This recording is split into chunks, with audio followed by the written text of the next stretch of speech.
Bonjour à tous. La transformation chimique, qu'est-ce que c'est? En ce moment, dans le chapitre que nous étudions sur les acides et les bases, nous parlons de transformation chimique. Et donc le but de cette petite vidéo, de cette petite capture, c'est de comprendre ce qu'est la transformation chimique. Avant de comprendre ce que c'est la transformation chimique, nous allons faire quelques rappels. Il ne faut pas confondre transformation chimique avec transformation physique et mélange. Vous avez ici trois exemples de ces trois cas. L'obtention d'une flamme correspond à une transformation chimique. La transformation physique correspond à la formation de la rosée, qui est un changement d'état. Et le mélange, c'est la dissolution du sucre dans le café, par exemple. La transformation physique. Dans le cas d'une transformation physique, les molécules restent les mêmes. Par contre, leur disposition change, c'est-à-dire qu'elles s'organisent autrement. Et donc, cela correspond à un changement d'état. Dans ce petit schéma, vous pouvez constater qu'en fait, les molécules représentées par les petits triangles sont très organisées et bien ordonnées dans le premier bécher.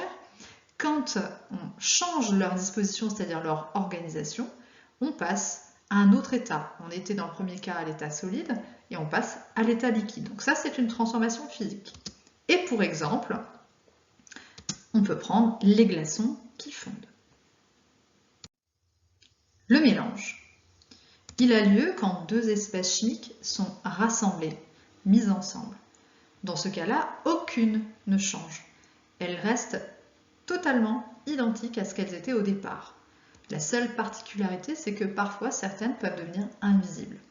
Si je prends le schéma qui vous est proposé, on peut imaginer à gauche les petites boules marron qui peuvent être du sucre par exemple.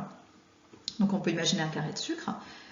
Et dans le bécher, les petits triangles représenteraient par exemple de l'eau. Quand on met le sucre dans l'eau, le sucre et l'eau se mélangent, s'organisent un peu différemment. Le sucre, lui, par exemple, disparaît, mais leur forme reste la même, leur structure reste la même. Et donc, je peux reprendre l'exemple du mélange eau et sucre.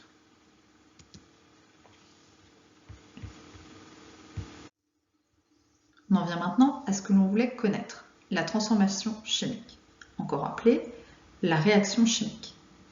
Quand on mélange ensemble deux espèces chimiques, parfois elles réagissent. Qu'est-ce que cela signifie? Eh bien, les espèces chimiques que l'on a mis ensemble au départ, elles vont disparaître. Ces espèces chimiques s'appellent les réactifs.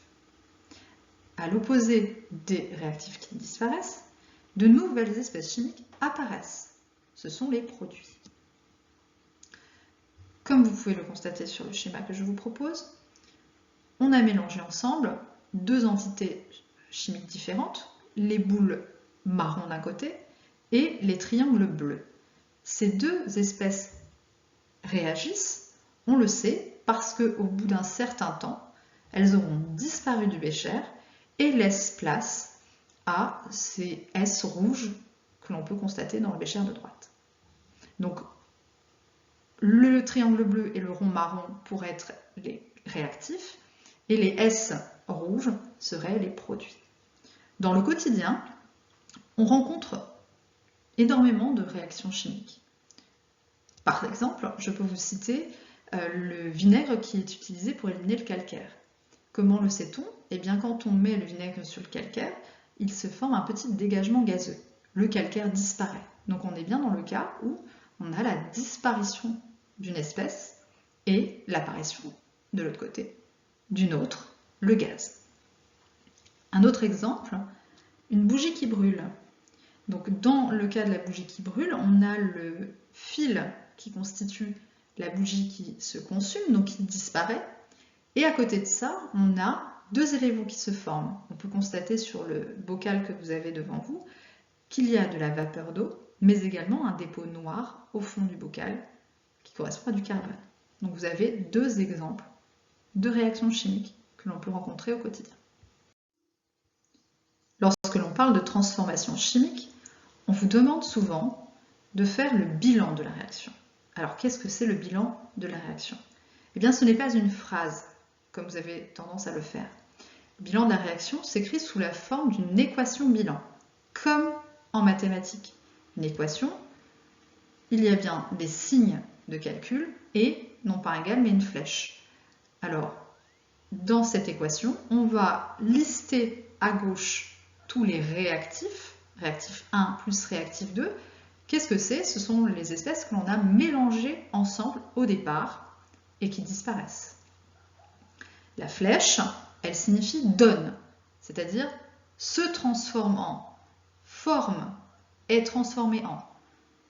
Et donc, à l'opposé de la flèche, on va mettre la liste des produits, c'est-à-dire les espèces chimiques qui se sont formées au cours de cette réaction. La transformation chimique, comment la reconnaît-on? Tout simplement par l'observation du milieu réactionnel. Que peut-on observer? On peut parfois observer un changement de couleur, ou bien encore un dégagement gazeux. On peut parfois également observer un changement de température, ou bien encore l'apparition d'un solide, d'un liquide ou d'une odeur. En troisième, nous avons réalisé plusieurs transformations chimiques. Les tests d'identification des ions en sont. On voit apparaître, par la couleur du précipité, une nouvelle espèce chimique. En cinquième, le test d'identification de l'eau avec le sulfate de cuivre anhydre est également une réaction chimique. On observe ici un changement de couleur. Alors je terminerai en concluant que en science, rien ne se perd, rien ne se crée, tout se transforme. La transformation chimique en est le résumé. À bientôt.